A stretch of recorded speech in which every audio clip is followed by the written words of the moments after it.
Hi, it's Karol. In this tutorial we are getting down to real work, importing car from Blender to Unreal and fire up the true right rig. We start with Blender. First, you must separate the wheels from the body. This is the absolute minimum. Without this, the rig won't start. Optionally, you can also separate the brakes. It's better, but it's not required.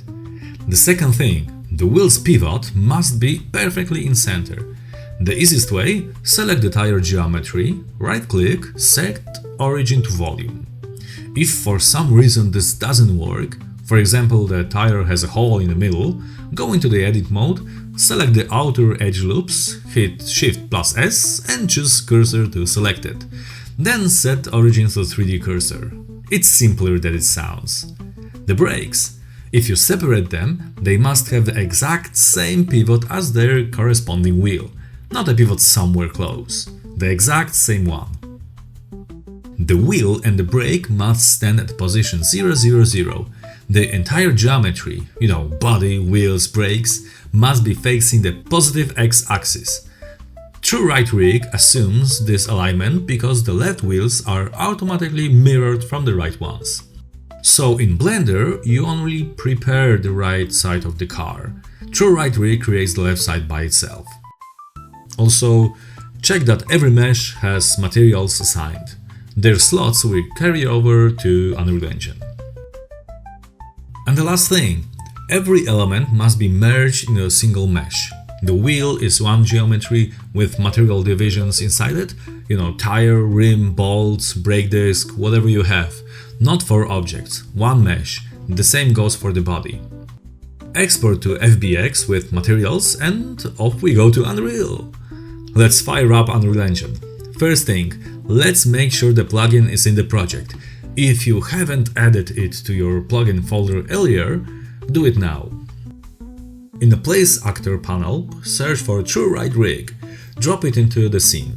An actor named True Right Rig will appear. In the Details panel, under the Import Setup category, there's a Mesh subcategory. Here you just drop body mesh into the body slot, front wheel mesh into the front wheel mesh, rear wheel into the rear wheel mesh.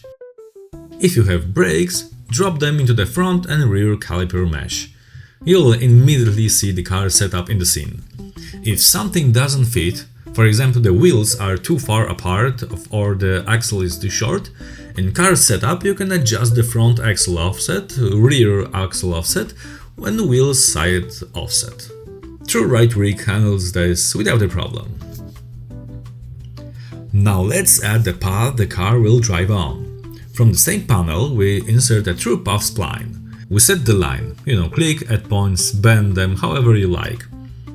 We go back to the rig and in the driving category we assign this spline to the path spline slot.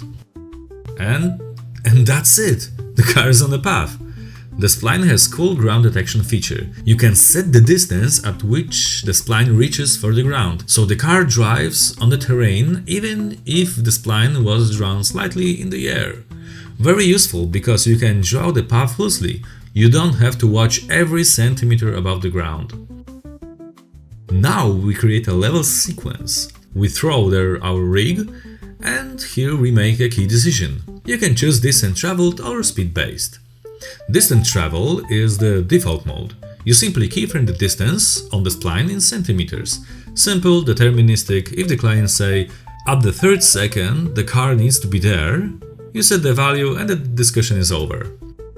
You keyframe the speed in kilometers per hour.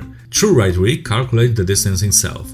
This is fantastic for simulating real behavior, exactly like you keyframed it. In the helper category, there is a speedometer. Check the enable box and the 3D text with the current speed will appear above the car. Very handy when setting up an animation. You can adjust the height and scale of the text. It disappears in render anyway, so it doesn't get in the way. The last thing, ground tracing. True Right Rig casts a ray downwards per wheel to check where the ground is and what kind of surface it is. You can decide if it uses a sphere trace or a line trace, what its radius is, and what length. For debugging, you can turn on the visualizations. The rays will show up in the viewports and you will see exactly what TrueRide sees. And that's basically it. At this point you have a car that drives along the path, reacts to the terrain and has a speedometer. In the next tutorial we'll dive deeper.